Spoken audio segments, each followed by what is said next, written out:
తెలంగాణ రాష్ట్రంలో రకరకాల సమస్యలతోటి ప్రజలు చాలా పెద్ద ఎత్తున ఇబ్బంది పడతా ఉన్నారు. రీసెంట్గా కొన్ని సంఘటనలు మనం చూస్తూ ఉన్నాం. ఒకటి, ఖమ్మంలో జరిగినటువంటి గుడిసెల కూల్చివేత అంశం వెలుగుమట్లలో. రెండవది, నాగర్ కర్నూలులో చిన్న పాపను ఈరోజు తన్ని చంపినటువంటి ఘటన ఒకవైపు. ఇంకొకటి, మధు పార్క్ రిచ్ అనేటువంటి అపార్ట్మెంట్ కూల్చివేతల విషయం. సో ఇవన్నీ కూడా చూస్తూ ఉంటే సామాన్యులను, పేద ప్రజలను రేవంత్ రెడ్డి ప్రభుత్వం చాలా కర్కోటకంగా వ్యవహరిస్తూ ప్రజలందరినీ కూడా ఇబ్బంది పెడుతున్న విషయం అందరం కూడా చూస్తాను. సో ఇక్కడ మనం చాలా క్లియర్గా వెలుగుమట్ల గురించి మనం మాట్లాడదాం. వెలుగుమట్లకు ఈరోజు కేటీఆర్ కూడా పోతున్నాడు. నిన్న ఖమ్మం కూడా పోవడం నిన్న నాగర్ కర్నూలు కూడా పోవడం జరిగింది. ఈరోజు ఖమ్మం కూడా వెళ్తున్నాడట. సో ఖమ్మంకి వెళ్లే ముందు కేటీఆర్కు కొన్ని సూచనలు మేము చేస్తూ ఉన్నాం. సో మీరు ప్రభుత్వంలో ఉన్నప్పుడేమో పేద ప్రజల ప్రాణాలను తీస్తున్నారు, పేద ప్రజలకు సంబంధించినటువంటి విషయంలో కర్కోటకంగా వ్యవహరిస్తూ ఉన్నారు. అదేవిధంగా రేవంత్ రెడ్డి ఏమో మేము ప్రజల పక్షాన ఉన్నాం, పేదల పక్షాన అని చెప్పేసి పోరాడిండు, అధికారంలోకి వచ్చిండు. ఇప్పుడు ఆయననేమో పేద ప్రజల జీవితాలను బుగ్గిపాలు చేస్తూ ఉన్నారు. సో మీరు చేస్తున్నటువంటి డ్రామాల విషయంలో తెలంగాణ సమాజం ఖచ్చితంగా అప్రమత్తంగా ఉండాల్సినటువంటి అవసరం అయితే ఉంది. ఖచ్చితంగా కేటీఆర్కు చిత్తశుద్ధి ఉంటే నేను కొన్ని విషయాలు చెప్తా, దానిపైన క్వశ్చన్ చేసే ప్రయత్నం చేయి కేటీఆర్, అప్పుడే నీ చిత్తశుద్ధి ఏంటో తెలుస్తుంది. సో ఇక్కడ వెలుగుమట్లకు సంబంధించినటువంటి గ్రామంలో మొన్న ప్రభుత్వం ఎవరు తుమ్మల నాగేశ్వరరావు ఆదేశాలతోటి ఈ యొక్క 600కు పైగా ఇండ్లను కూల్చడం జరిగింది. సో దీనికి సంబంధించి చాలా పేద ప్రజలు ఎవరైతే ఉన్నారో వాళ్ళందరూ కూడా ఎన్ని రకాలుగా ఇబ్బంది పడుతున్నారో మనందరం కూడా గమనిస్తూ ఉన్నాం. సో అదేవిధంగా ఎందుకు ఈ ల్యాండ్స్ పైన పడ్డారు? ఈ భూదాన్ భూములు కదా. ప్రభుత్వం ఎందుకు కర్కోటకంగా వ్యవహరిస్తూ ఉంది?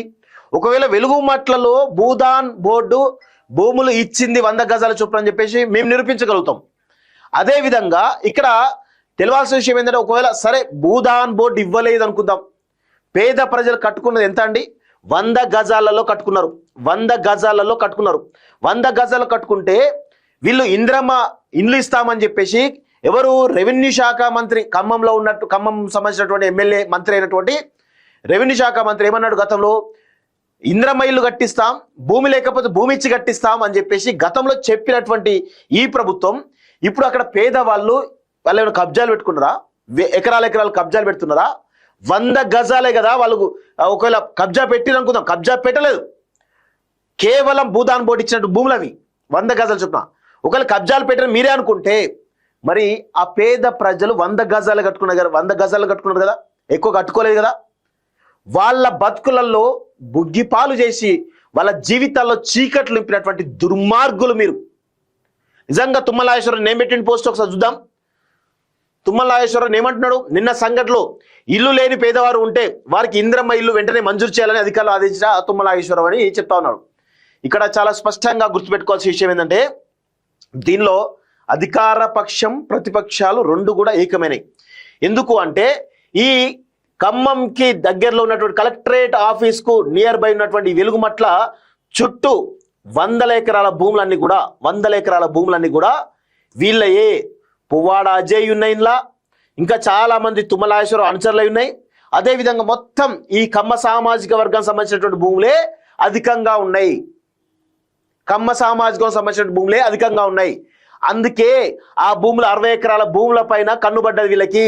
60 ఎకరాల భూములను ఎట్లయినా స్వాధీనం చేసుకోవాలని చెప్పేసి ఉన్నారు. 100 ఎకరాల భూములు చుట్టుపక్కల ఉన్నాయి. కేటీఆర్కు చిత్తశుద్ధి ఉంటే వెరిఫై చేయి. వెలుగుమట్ల చుట్టుపక్కల మీ గతంలో మంత్రిగా పనిచేసేటటువంటి మీ పార్టీలో ఉన్నటువంటి పువ్వాడ అజయ్కి ఎన్ని 100 ఎకరాల భూములు ఉన్నాయి చుట్టుపక్కల అని చెప్పేసి ఒకసారి వెరిఫై చేసి మాట్లాడు. గతంలో మీ పార్టీలో ఉన్నటువంటి ఎవరైతే పువ్వాడ అజయ్ అనుచరులు ఎవరైతే ఉన్నారో వాళ్ళే ఇప్పుడు తుమ్మల నాగేశ్వరరావు అనుచరులుగా చేరి ఈ భూముల పైన కన్నేసిరు. ఇప్పుడు నువ్వు మాట్లాడాల్సింది ప్రజల పక్షాన మాట్లాడుతున్నావు కదా. పువ్వాడ అజయ్ సంగతి కూడా చెప్పు. పువ్వాడ అజయ్ నీతో వస్తాడా లేడా చూద్దాం ఒకసారి. వస్తే కనుక ఆ భూములు చుట్టుపక్కల భూములు కూడా 100 ఎకరాల భూములు నీ ఉన్నాయా లేవా అనేది ఒక్కసారి పువ్వాడ అజయ్ని నిలదీసేటువంటి ప్రయత్నం చేయి. ఎవరు? కేటీఆర్ నేను అడుగుతాను, డిమాండ్ చేస్తా ఉన్నాను. ఏమి లేదండి, పువ్వాడ అజయ్ తుమ్మల నాగేశ్వరరావు ఇద్దరూ కలిసి ఈ యొక్క ఆపరేషన్ చేసిరు. వేలాది మంది పేద ప్రజలను రోడ్న పాలు చేసి వాళ్ళ జీవితాలను బుగ్గి పాలు చేసిరు. చిన్న చిన్న పిల్లలురా నాయన, చిన్న చిన్న పిల్లలు 7 సంవత్సరాలు 8 సంవత్సరాలు 10 సంవత్సరాల పిల్లలు, స్కూలుకు పోతున్న పిల్లలు కూడా మాతోటి మాట్లాడినరు. ఏమని మాట్లాడినంటే, సార్ మాకు స్కూల్కి పోవడానికి ఇక్కడికి బస్సు రాదు, మేమే 1 కిలోమీటర్ 2 కిలోమీటర్లు నడిచి వెళ్తాం, సాయంత్రం పూట కరెంటు లేకపోవడం వల్ల మేము హోంవర్క్ చేయలేకపోతున్నాం, మేము స్కూల్కి వెళ్తున్నప్పుడు మమ్మల్ని మా టీచర్లు కొడుతున్నారని చెప్పేసి ఆవేదనతోటి ఆ చిన్న చిన్న పిల్లలు చెప్తున్నటువంటి మాటలు ఒక్కసారి వినండిరా నాయన.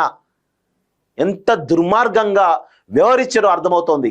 నిజంగా తుమ్మల నాగేశ్వరరావు కానీ, పొంగులేటి శ్రీనివాసరెడ్డి కానీ, బట్టి విక్రమార్క, ముఖ్యంగా బట్టి విక్రమార్క ఈ రాష్ట్రానికి డిప్యూటీ సీఎంగా ఉన్నాడు.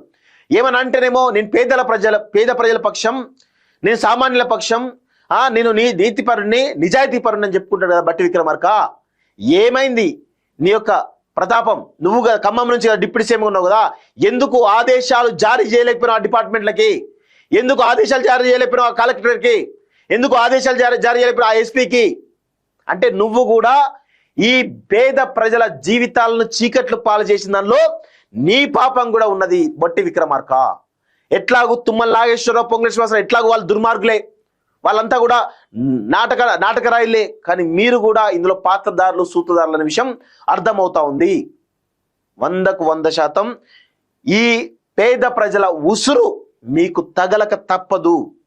పేద ప్రజల జీవితాలను బుగ్గిపాలు చేసేటువంటి ఉసురు మీకు తగ్గదు. ఆ చిన్న చిన్న పిల్లలు ఉన్నారు కదా, వాళ్ళతో ఒకసారి మాట్లాడండి, తెలుస్తుంది మీకు.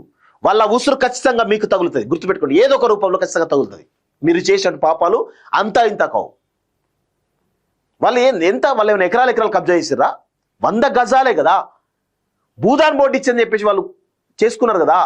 కానీ మీరు కబ్జాలు అంటున్నారు కదా, కబ్జాలు అయినప్పుడు కూడా 100 గజాలు కదా చేసింది, ఎక్కువ కాదు కదా. అంటే అది ప్రైమ్ ల్యాండు, కలెక్టర్ ఆఫీస్ పక్కన ఉంది, 60 ఎకరాల భూమి, 5-6 కోట్లు బలుపుతా ఉంది, 300 కోట్ల విలువైన ల్యాండ్. దాన్ని బిజినెస్ చేస్తే 1000 కోట్లు వస్తాయి, అందరం కలిసి 100 కోట్ల రూపాయలు పంచుకోవచ్చు అనేటువంటి ఒక దుర్నీతితోటి ఈరోజు వెలుగుమట్లలో వెలుగులు లేకుండా చేసి ఈరోజు ఆ ప్రజల జీవితాల్లో చీకట్లు నింపి వాళ్ళ జీవితాలు రోడ్డు పాలు చేసి చిన్న చిన్న పిల్లల చదువులను కూడా ఆగం చేసిరు. రేపు వాళ్ళంతా కూడా ఈ ఖమ్మం భవిష్యత్తును, తెలంగాణ భవిష్యత్తును, భారతదేశ భవిష్యత్తు ఆశా కిరణాలు కదా, వాళ్ళందరూ కూడా వాళ్ళ జీవితాలను కూడా నాశనం చేసినట్టే. మిమ్మల్ని ఏమనాలి? మీద బతుకు 8 సంవత్సరాలుగా కరెంట్ ఇవ్వలేదు, నీళ్ళు ఇవ్వలేదు, రోడ్లు వేయలేదు. చివరికి వాళ్ళందరినీ కూడా వేలాది మంది పోలీస్ బలగాలతోటి మీరు దుర్మార్గం చేసినట్టే. మిమ్మల్ని ఏమనాలి? మీరు మనుషులా, రాక్షసులా, పశువులా, దున్నపోతులా? మీతో బతికేనా? చిచ్చి ఇలాంటి మనుషులు మాత్రం నేను ఎక్కడ చూడలేదు మిత్రులారా. సో ఇది వెలుగు మాటలో జరుగుతున్న విషయం. కేటీఆర్కు చిత్తశుద్ధి ఉంటే పువ్వాడ అజయ్ పైన తిరుగుబాటు చేయాలి. పువ్వాడ అజయ్ని ఆ ప్రజల ముందు నిలదీయాలి. మీ భూములు ఉన్నాయా, మీ హస్తం ఉందా అని చెప్పి అడగాలి. అడిగితే తెలుస్తా అన్ని విషయాలు కూడా.